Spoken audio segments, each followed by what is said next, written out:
Hola a todos, bienvenidos al segundo episodio de Simple Opinión, un espacio para hablar y opinar acerca de cosas cotidianas de la vida, noticias y enseñanzas. Y el día de hoy les traigo en este segundo episodio el capítulo que se llama No juzgar, obedecer y perdonar. Pero antes de comenzar con este capítulo, quisiera reforzar el primer capítulo que les dejaré el link abajo en la descripción, que se trataba acerca de no angustiarse. Espero que lo puedan ver, espero que lo disfruten. Es un episodio donde te enseña a pesar de que estés pasando por la tormenta más fuerte de tu vida, confiar en que Dios está obrando en tu vida, confiar de que Dios va a proveer y confiar de que Dios está contigo. Quiero que reforcemos siempre en cada capítulo el capítulo anterior, porque todo nos va llevando a un camino, a una meta. Todo este tránsito vamos a transitar hacia una meta sobre lo que es la superación y conocer a Dios. Conocer a Dios como Padre, no como esa figura que nos han enseñado, sino como un Padre cercano al que puedes recurrir, el que te puede asistir. Entonces, en este segundo capítulo voy a comenzar por no juzgar. ¿Qué significa juzgar? Hoy en día, cada uno de nosotros tiene el complejo, voy a llamarlo así, o la capacidad de juzgar según nuestra interpretación, de juzgar situaciones, de juzgar a personas. Y les voy a decir algo desde este principio, desde el principio. No somos jueces, nosotros no fuimos diseñados para ser jueces. El único Dios, el único juez perfecto que hay es Dios. Nosotros fuimos diseñados para vivir, para amar, para dejar pasar, no para juzgar, no para no perdonar. Entonces, con esto que le quiero decir, Dios es el encargado, de Dios es la venganza, así lo dice la Escritura, de Dios es el juicio. Si Dios es capaz de perdonarnos a nosotros, si Dios es capaz de, al momento de juzgarnos, no ver más allá de nuestros pecados cuando le pedimos perdón, sino ver quiénes somos en realidad, escudriñar nuestro corazón y ver quiénes somos en realidad, quiénes somos nosotros para juzgar. Muchos de nosotros nos desviamos, muchos de nosotros pecamos a diario y tenemos la creencia de que hay pecados más suaves que otros, lo cual no es así. En los 10 mandamientos está escrito las 10 enseñanzas que Dios nos dejó, los 10 estatutos que Dios nos dejó, y todos valen por igual. Todos valen por igual. No mentir y no robar es lo mismo. Al momento de robar o mentir estás pecando. No significa que porque digas una mentira piadosa, como se le llama hoy en día, no estás desagradando a Dios. O Dios dice, no, él miente, él es menos pecador que esta persona. No. Así como el asesino que mata, así es el mentiroso que miente. Entonces, empezando por ahí, ya el juzgar se va minimizando, porque como lo dijo Jesús, antes de ver el sucio en el ojo de la otra persona, mira la viga que está en el tuyo, y el que esté libre de pecados que tire la primera piedra. Sé que el juzgar se nos hace difícil porque ya está insertado en nuestra vida cotidiana, el sacar conclusiones bajo nuestra propia interpretación.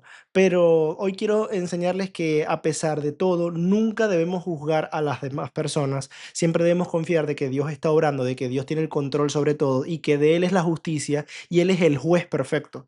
Nosotros simplemente debemos exponer el caso ante Él en todo momento, como cual abogado o como cual víctima que expone su caso y Él decidirá. Nosotros no tenemos la capacidad de juzgar ni tenemos la capacidad de sacar una conclusión que no sea por la que Él quiere sacar o por encima de Él. Ok, obedecer. El obedecer, nos los han enseñado nuestros padres, desde pequeños. Debemos obedecer las reglas de la casa, después vamos al colegio y debemos obedecer las reglas del colegio, después vamos a la vida cotidiana, en el trabajo, ya cuando crecemos, a la universidad y debemos obedecer las reglas del trabajo o de la universidad, pero nunca nos concentramos en obedecer lo que Dios nos manda. Nunca nos concentramos en obedecer, siempre queremos moldear las enseñanzas de Dios o la palabra de Dios a nuestra vida cotidiana cuando nosotros no somos los que debemos moldear a Dios. Dios nos debe moldear a nosotros y nosotros adaptarnos a sus leyes. Obedecer significa hacer lo que se tenga que hacer con tal de agradar a Dios. Hacer lo que lo que Él nos ha enseñado, hacer lo que nos ha mandado sin refutar, sin dudar, sin pestañear, simplemente por obedecer, porque así nos los ha mandado Él. El obedecer es una virtud que todos debemos tener para poder conseguir su gracia, porque al momento de obedecer estamos en la Biblia, ¿cómo lo puedo decir? En la Biblia hay enseñanzas ahí están los 10 mandamientos, como ya lo dije anteriormente, en el Antiguo Testamento, pero están las enseñanzas que nos dejó Jesús en el Nuevo Testamento. Todas esas cosas Jesús nos enseñó que debemos seguir. Para seguir sus pasos y para lograr la vida eterna, para lograr el descanso eterno, debemos seguir lo que Él nos ha enseñado, caminar como Él caminó. Jesús fue una persona, un hombre, porque me refiero a Él como hombre cuando descendió y se juntó con nosotros los humanos, que nunca desobedeció al Padre aún en su momento más duro, que fue ya cuando él ya sabía que iba a ser crucificado, que iba a ser entregado el Hijo del Hombre a los jueces de ese momento, él obedeció.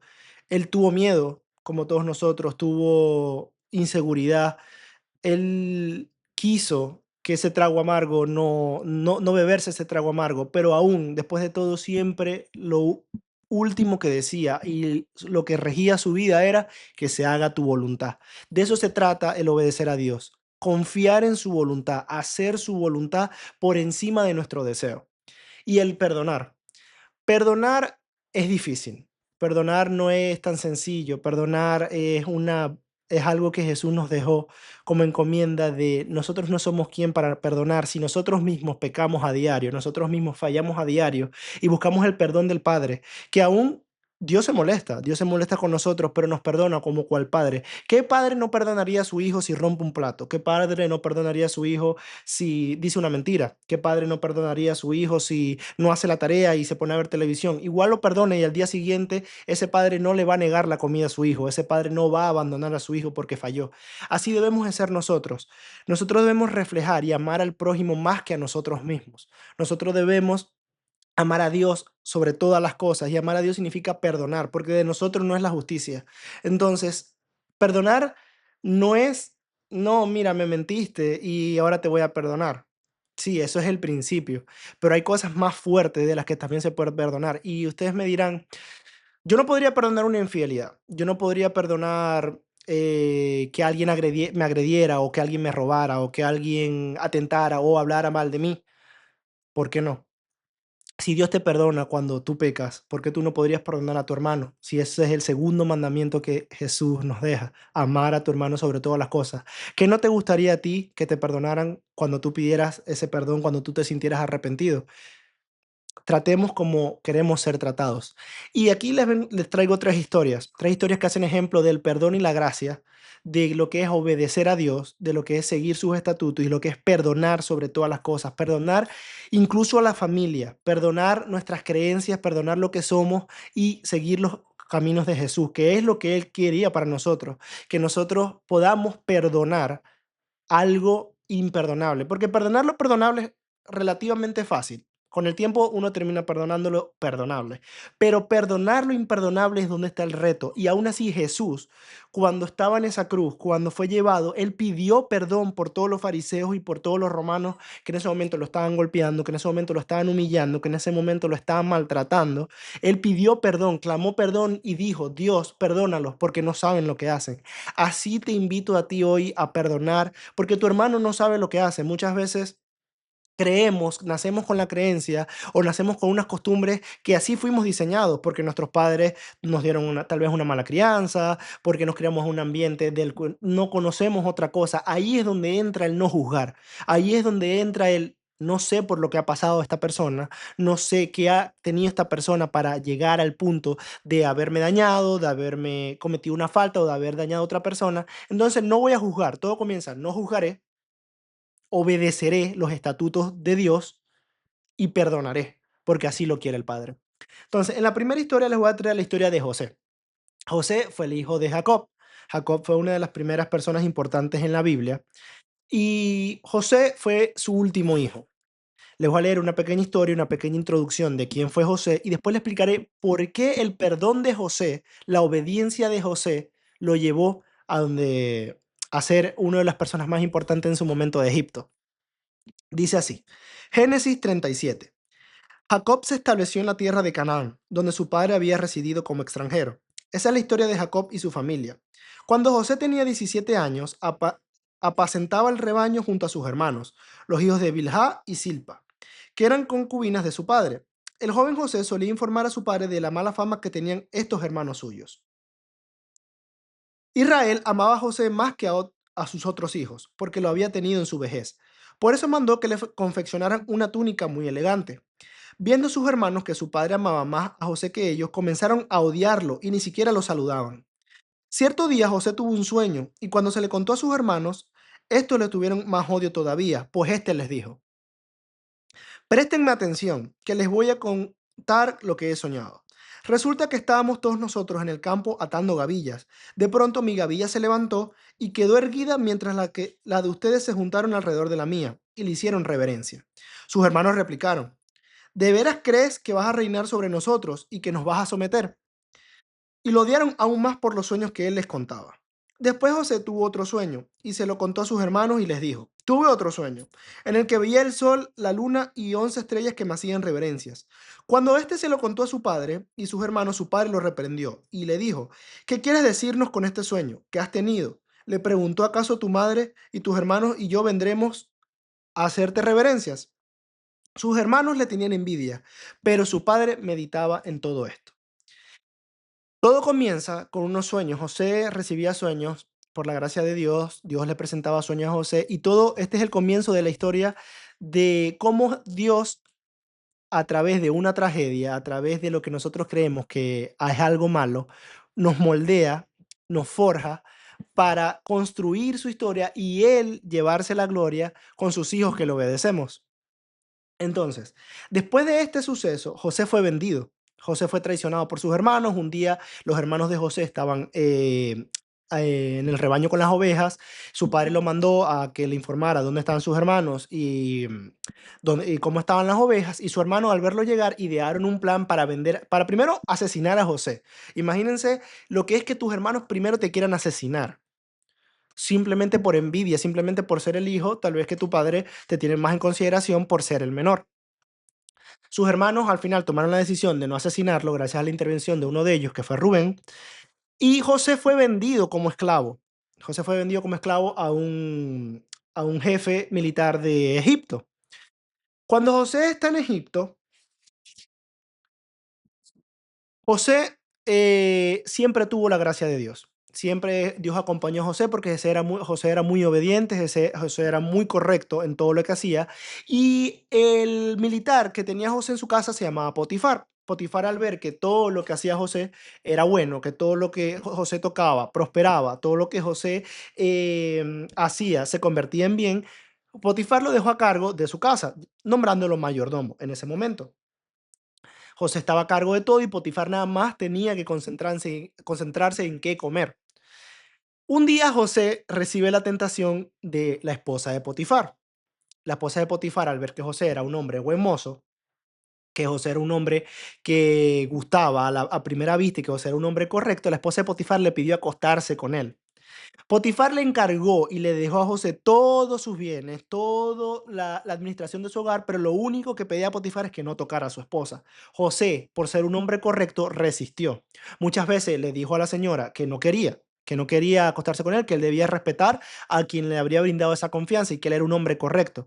La esposa de Potifar nunca se rindió, nunca desistió de su idea de acostarse con José y un día a la fuerza quiso forzar a José a estar con ella, pero este salió corriendo y en ella quedó el manto de José, quedó la túnica que cargaba en ese momento. La esposa de Potifar, en ese momento, al sentirse humillado o al verse como, sí, humillada, porque José no quiso estar con ella, inventó una historia, llamó a su siervo y le dijo que José fue quien le hizo la tentación de acostarse con él, la quiso forzar. Y ella se forzó, gritó y por eso él salió corriendo. Y en sus manos quedaron las, la ropa de José. Al llegar al esposo, Potifar, ella le contó esta historia y obviamente él le creyó más a ella que a José, que era un siervo, y este lo mandó a la cárcel. Tiempo después, José todavía seguía siendo un hombre fiel, seguía siendo un hombre bueno y se ganó la gracia de los guardias de la cárcel. Lo que les digo, la obediencia en Dios, la obediencia de seguir todo lo que Dios te dice, incluso cuando estás en un momento de tentación, incluso cuando estás en un momento donde el mundo te ha juzgado, el mundo te ha maltratado, tú sí debes seguir fiel, porque Dios te está preparando, Dios te está forjando para algo más adelante. Con todo esto, En ese momento, el panadero y el jefe de copas del faraón, en su momento, ellos también cometen un error y el faraón los manda a prisión. Estos dos tienen un sueño, José interpreta los dos sueños porque José tenía el don de interpretar sueños, por la gracia de Dios. José interpreta ambos sueños y los dos sueños se terminan siendo ciertos. El panadero termina siendo condenado y el otro termina siendo exonerado, el jefe de copas. José, la única petición que le pide a ellos es que al jefe de copas que cuando el faraón le devuelva la gracia, que por favor se acuerde de él y que le comente al faraón todo lo que él dijo. El jefe de copas se olvida de eso y con el tiempo el faraón tiene unos sueños que representan, primero él sueña que él ve 7 vacas hermosas y después de esas 7 vacas vienen 7 vacas feas que se comen a las 7 vacas hermosas. Él vuelve a dormir y tiene otro sueño donde 7 espigas bien formadas son comidas por 7 espigas que después salen detrás y se comen las 7 espigas mal formadas y quedan las 7 espigas feas. Este sueño tiene una interpretación que solo José pudo darle. El faraón busca en ese momento en Egipto tenían hechiceros y tenían sabios, pero ninguno de estos pudo interpretar ese sueño. José, el panadero, el jefe de copas, perdón, acordándose de José, se arrepiente, se lamenta y dice, yo conozco una persona que puede interpretar ese sueño, que fue el que interpretó cuando tú me exoneraste y condenaste al panadero. El faraón manda a llamar a José y José le explica tal cual los sueños, se los interpreta y le dice que los dos sueños eran uno, significaban 7 años de prosperidad para Egipto y 7 años de hambre, y que debían prepararse en esos 7 años de prosperidad para que en esos 7 años de hambre el pueblo no pereciera. El faraón, al ver la interpretación de José, le da su gracia y lo nombra administrador de todo Egipto. La persona que tenía más poder en ese momento sobre Egipto era el faraón, era el rey, el emperador de Egipto. Pero después de él venía José. Imagínense, José pasa de ser traicionado por sus hermanos a ser el segundo al mando de Egipto, que era uno de el reino más importante en ese momento. Al ver esto, José es justo y José pasan 7 años.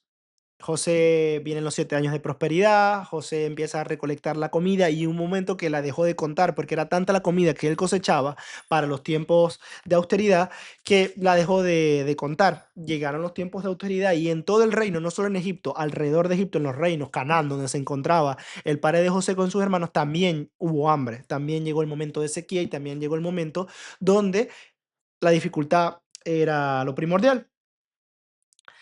Al ver esto, José recibe a sus hermanos. Los hermanos de José van a Egipto a buscar comida porque se sabía que había un administrador que previó todo la hambruna que hubo en Egipto en ese momento y ellos fueron a buscar granos, ellos fueron a buscar sustento. José los reconoció al instante, más ellos no reconocieron a José. Imagínense, tú vendes a uno de tus hermanos, supones que va a ser un esclavo y supones que tiempo más adelante va a terminar este, en otra circunstancia que no sea el gobernador de todo Egipto. Cuando estos llegan a Egipto, José los reconoce, como les dije, y él pone pruebas acerca de ellos. Él les pregunta acerca de su papá, le pregunta acerca de sus hermanos, pero él les dice, en ese momento el papá Jacob había guardado a Benjamín, que era el hermano que le seguía a José, el menor en ese momento, según Jacob. Y lo había guardado porque él no quería perder a otro hijo, a otro de sus hijos menores. Él envió al resto de sus hermanos a Egipto. Estos fueron, se presentaron ante José sin saber que era José. Y José les dijo, yo voy a detenerlos, voy a detener a uno de sus hermanos aquí y ustedes tráiganme al menor porque yo siento que ustedes son espías. Todo esto era una prueba de José. José sabía que no eran espías, simplemente los estaba probando. Pero no por resentimiento. José en muchas de esas oportunidades lloró y lloró amargamente porque él quería a sus hermanos. Él no sentía resentimiento por sus hermanos, más bien sabía que estos se habían equivocado. Después de todo esto, los hermanos le explican a Jacob que ellos deben volver a Egipto para buscar más sustento, pero que estos deben llevar a Benjamín. Benjamín era necesario porque José lo había pedido para comprobar de que ellos no eran espías y así poder soltar al hermano que tenían detenido. Jacob, a pesar de todo, estaba renuente a esto, pero aceptó, porque decía, debemos comer de algo y debemos liberar a mi otro hijo. Estos llevaron a Benjamín, José lo recibió con gracia, dijo, sí, ustedes están diciendo la verdad, ya él sabía que estaban diciendo la verdad. José los recibe en su casa, les da sustento, les da alimento y les da el dinero mismo con el que estos vinieron a comprar los alimentos. José los pone a prueba otra vez. José le pone en el bolso de Benjamín una copa de plata y los despide. Al tiempo, él manda a su mayordomo y le dice, ve y búscalos y dile que por qué me pagaron mal por bien robándome en mi propio hogar, cosa que José lo estaba poniendo a prueba. El mayordomo fue, estos se devolvieron todos asombrados diciendo cómo nosotros somos incapaces de robarte, nosotros solo venimos a comprar comida, nosotros te servimos. Pero José ya sabía que en el maletín estaba la copa de plata. La copa de plata apareció en el bolso de Benjamín y él les dijo, necesito que la persona que cometió la falta es la que se va a quedar aquí detenida y los demás se van a ir. Ya sabiendo José que probándolo, a ver si estos lo abandonaban a su hijo, a su hermano, y se iban. Uno de ellos, como se había hecho responsable, el mayor, de que iba a regresar con Benjamín ante su padre, no quiso volver y habló a solas con José y le dijo, mira, yo no puedo volver, ya nosotros hicimos un compromiso con nuestro padre de que no debemos volver con Benjamín y si no, él va a caer en una profunda tristeza y no querían verlo así, no querían que su padre entristeciera más por la pérdida de otro hijo. José al ver eso se conmovió y dijo quién era. Dijo, miren, yo soy José. Y dice así, Génesis capítulo 45. José ya no pudo controlarse delante de sus servidores, así que ordenó que salgan todos de mi presencia, y ninguno de ellos quedó con él. Cuando se dio a conocer a sus hermanos, comenzó a llorar tan fuerte que los egipcios se enteraron, y la noticia llegó hasta la casa del faraón. Dijo, yo soy José, les declaró a sus hermanos. ¿Vive todavía mi padre? Pero ellos estaban tan pasmados que no atinaban a contestarle. No obstante, José insistió, acérquense. Cuando ellos se acercaron, él añadió, yo soy José, el hermano de ustedes, a quien vendieron a Egipto. Pero ahora, por favor, no se aflijan más ni se reprochen el haberme vendido, ni se reprochen el haberme vendido. Pues en realidad fue Dios quien me mandó delante de ustedes para salvar sus vidas. Desde hace 2 años la región está sufriendo de hambre y todavía faltan 5 años más en que no habrán siembras ni cosechas. Por eso Dios me envió delante de ustedes, para salvarles la vida de manera extraordinaria, y de ese modo fue asegurarles descendencia sobre la tierra. Fue Dios quien me envió aquí y no ustedes. Él me ha puesto como asesor del faraón y administrador de su casa y como gobernador de todo Egipto. Vean cómo José apartó, no juzgó a sus hermanos el por qué lo hicieron, el por qué lo vendieron, no juzgó el por qué estos lo trataron tan mal, el por qué le tenían tanta envidia. José obedeció durante todo este tiempo a Dios, José cumplió con Dios, Dios lo redimió, Dios lo enalteció, Dios lo puso en una posición donde él pudiera sustentar a su familia en tiempo más adelante y se cumplieron los sueños. Los hermanos se terminaron postrando ante José. Gloria a Dios, porque su voluntad es perfecta. José apartó el juzgar, José obedeció y José perdonó. Y con esto salvó a su familia. Con esto, esta enseñanza nos quiere decir que José dejó que Dios controlara su vida, que muchas personas, incluyendo nuestra familia, nos puede hacer daño. Muchas personas, incluyendo nuestros amigos, nuestras personas cercanas, nos puede hacer daño. Pero todo esto son planes de Dios. Todo esto, Dios humillará a aquel que nos hace daño y nos subirá, nos enaltecerá a los que obedecemos, enaltecerá a los que obedecemos su palabra, pero aún después de esto, de ver que humilla a aquel que nos hizo daño y que nos enaltece a nosotros por obedecer, tenemos el deber de perdonar, tenemos el deber de no juzgar y de orientar a nuestro agresor. Otra historia que quiero contarles es la parábola del hijo perdido, que también tiene relación a cómo un padre, el amor de un padre puede llegar a perdonar la falla de un hijo. Y esto dice así. Lucas 15:11. La parábola del hijo perdido. Contaba Jesús. Un hombre tenía 2 hijos, continuó Jesús. El menor de ellos les dijo a su padre, papá, dame lo que me toca por herencia. Así que el padre repartió sus bienes entre los dos. Poco después, el hijo menor juntó todo lo que tenía y se fue a un país lejano. Allí vivió desenfrenadamente y derrochó su herencia. Cuando ya lo había gastado todo, sobrevino una gran escasez en la región y él comenzó a pasar necesidad. Así que fue y consiguió empleo con un ciudadano de aquel país, quien lo mandó a sus campos a cuidar cerdos. Tanta hambre tenía que hubiera querido llenarse el estómago con la comida que le daban a los cerdos. Pero aún así nadie le daba nada. Por fin recapacitó y se dijo, ¿cuántos jornaleros de mi padre tienen comida de sobra y yo aquí me muero de hambre? Tengo que volver a mi padre y decirle, papá, he pecado contra el cielo y contra ti. Ya no merezco que se me llame tu hijo. Trátame como si fuera uno de tus jornaleros. Así que emprendió el viaje y se fue a ver a su padre. Todavía estaba lejos cuando su padre lo vio y se compadeció de él. Salió corriendo y se encontró, y a su encuentro lo abrazó y lo besó. El joven le dijo, papá, he pecado contra el cielo y contra ti. Ya no merezco que se me llame tu hijo. Pero el padre ordenó a sus siervos, pronto, traigan la mejor ropa para vestirlos, pónganle también un anillo en el dedo y sandalia en los pies. Traigan el ternero más gordo y mátenlo para celebrar su banquete. Porque este hijo mío estaba muerto, pero ahora ha vuelto a la vida. Se había perdido, pero ya lo hemos encontrado. Así que empezaron a hacer fiesta. Mientras tanto, el hijo mayor estaba en el campo. Al ver, al volver, cuando se acercó a la casa, oyó la música del baile. Cuando llamó a uno de sus siervos, le preguntó qué pasaba. Ha llegado tu hermano, este le respondió. Y tu papá ha matado el ternero más gordo, porque ha recobrado a su hijo sano y salvo. Indignado, el hermano mayor se negó a entrar, así que su padre salió a suplicarle que lo hiciera. Pero este le contestó: Fíjate cuántos años te he servido sin desobedecer jamás tus órdenes, y ni un cabrito me has dado para celebrar una fiesta con mis amigos. Pero ahora llega ese hijo tuyo que ha despilfarrado tu fortuna en prostitutas y tú mandas a matar en su honor el ternero más gordo. Hijo mío, le dijo su padre, tú siempre estás conmigo y todo lo que tengo es tuyo. Pero teníamos que hacer fiesta y alegrarnos porque este hermano tuyo estaba muerto, pero ahora ha vuelto a la vida. Se había perdido, pero ya lo hemos encontrado.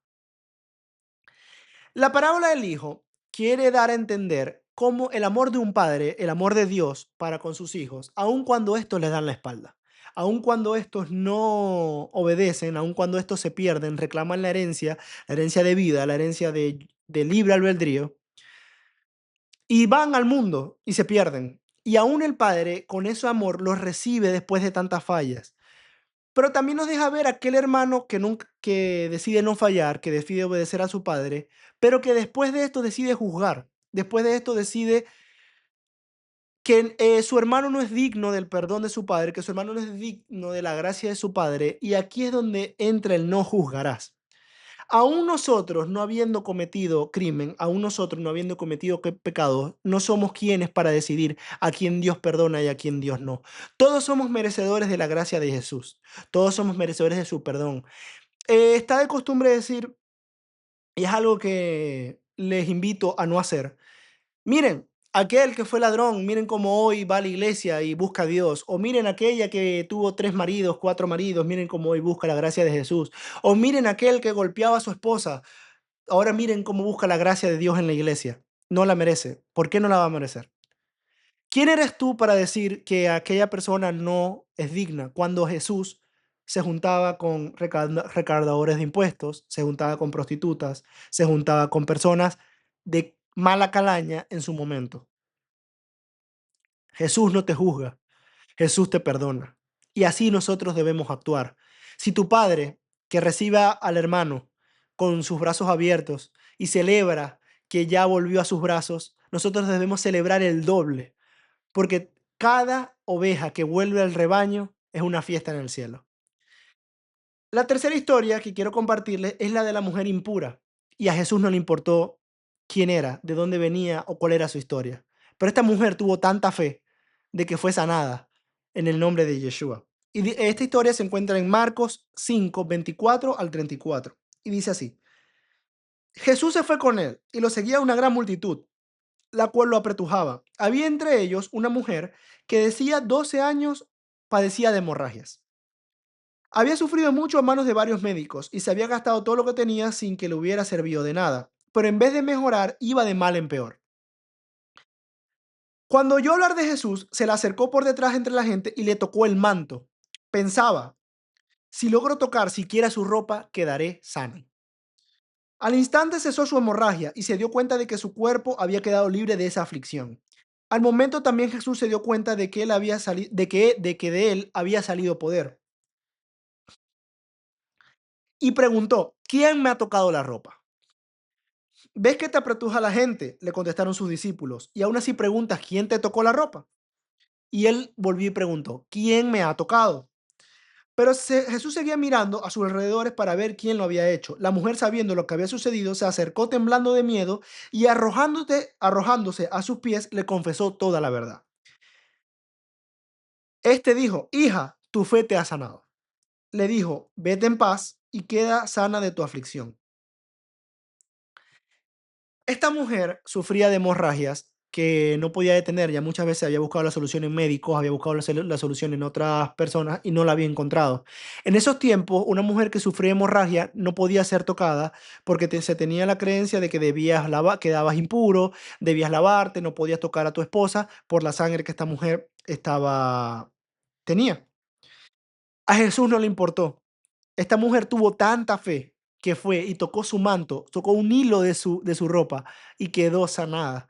Y Jesús no juzgó quién era. Cuando toda la multitud la juzgaba, la maltrataba, la apartaba por algo que ni siquiera era su culpa. Ahí es donde yo vuelvo y les repito, muchas veces no es nuestra culpa obrar de una manera que tal vez no conocemos o tenemos algo de lo que no somos responsables, simplemente lo hacemos por una circunstancia. Pero no somos, las otras personas no somos quienes para juzgar, porque aquel que no juzga, aquel que sí tiene el poder para hacerlo y no lo hace, simplemente sana por su gracia y consuela por su amor, nos enseña que nosotros no somos quienes para juzgar. Toda la multitud la juzgaba, pero Jesús verla y ver la fe que esta mujer tenía, que lo llevó a tocar su ropa, quedó sana. Muchas veces aquellos que nos creemos perfectos no tenemos ese nivel de fe. No tenemos ese nivel que nosotros podemos ser sanados con simplemente tocar su ropa. Pero aquella que el mundo consideraba impura, tuvo fe. Esa es la enseñanza de esta historia. Y por último, quiero enseñarles una historia de un romano que tuvo tanta fe que aún abandonando sus creencias, aún en ese momento los romanos no creían que los judíos no eran más que ratas, que no eran más que personas que debían estar subordinados al imperio romano. Este creyó en Jesús, este abandonó sus creencias y Jesús, no juzgando que él era un romano, no juzgando que él había otra vez maltratado judíos, no juzgando que él no creía en un Dios Padre, sino en los dioses romanos, sanó y cumplió su milagro. Y esta historia se encuentra en Mateo 8, del 5 al 13, y empieza así. Al entrar Jesús a Capernaum, se le acercó un centurión. Centurión era un guardia romano en su momento, pidiendo ayuda. Señor, mi siervo está postrado en casa con parálisis y sufre terriblemente. Iré a sanarlo, respondió Jesús. Señor, no merezco que entres bajo mi techo, pero basta con que digas una sola palabra y mi siervo quedará sano. Porque yo soy un hombre sujeto a órdenes superiores y además tengo soldados bajo mi autoridad. Y le digo a uno, ve y va, y al otro, ven y viene. Y le digo a mi siervo, haz esto y lo hace. Al oír esto, Jesús se asombró y dijo a quienes lo seguían, les aseguro que no he encontrado en Israel a nadie que tenga tanta fe. Les digo que muchos vendrán del oriente y del occidente y participarán en el banquete con Abraham, Isaac y Jacob en el reino de los cielos. Pero a los súbditos del reino se les echará afuera, a la oscuridad donde habrá llanto y rechinar de dientes. Luego Jesús le dijo al centurión, ve y todo se hará como creíste. En esa misma hora aquel siervo quedó sano. Entonces, miren cómo Jesús tampoco juzgó a un guardia que seguramente, como les dije, maltrataba a judíos, seguramente obraba de una mala manera delante de los ojos de Dios, pero este en un tiempo de aflicción se humilló, reconoció que no era digno de que Jesús entrara a su casa y clamó por un milagro, clamó por sanación. Jesús, sin importar quién era él, sin importar de dónde venía, sin importar quién era, cumplió su milagro, cumplió y sanó. Así nosotros debemos cumplir y obedecer en el momento de una necesidad. Si un hermano, sea musulmán, sea ateo, sea budista, sea hindú, venga de donde venga, y no cree en Dios, Dios nos da la enseñanza de a que a través de nosotros ellos creerán. Si nosotros le damos la espalda a cualquiera de estos hermanos y entramos en disputas, entramos en conflictos con ellos, ¿cómo ellos van a conocer la gracia de Dios? ¿Cómo ellos van a conocer el amor de Dios y los planes de Dios que tiene para con ellos? Si nosotros rechazamos, si nosotros nos creemos perfectos. Lo mismo pasa en el cristianismo. Católicos, adventistas, testigos de Jehová, mormones, evangélicos, pelean entre sí por ver quién tiene la razón. Y solo Dios tiene la razón. El amor es el que nos debe dominar a todos. El amor es el que nos debe guiar a todos. Nosotros no somos dueños de la razón.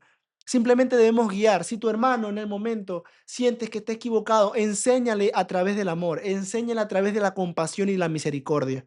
Esta es la enseñanza que Jesús, que Dios quiere darles hoy. Obedezcan, no juzgan, no juzguen al que tienen al lado, no juzguen a su hermano, no juzguen a aquel que ha fallado, no juzguen a aquel que ustedes sienten que ha equivocado. Al contrario, corrijan.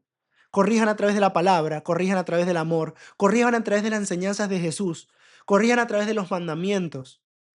No juzguen, obedezcan ustedes también, vean primero la viga que ustedes tienen para luego no juzgar, sino guiar. Y perdonen. Perdonen a aquel que les ha hecho daño, perdonen a aquel que no está en los caminos del Señor, perdonen a aquel que le ha hecho daño a otras personas. Busquen siempre la gracia de Dios. Brindar ustedes también un poco de esa gracia que Él tiene con nosotros. He visto últimamente dos películas que se las recomiendo. Uno se llama La Forja y otra se llama La Cabaña. En ambas películas nos enseña el perdón.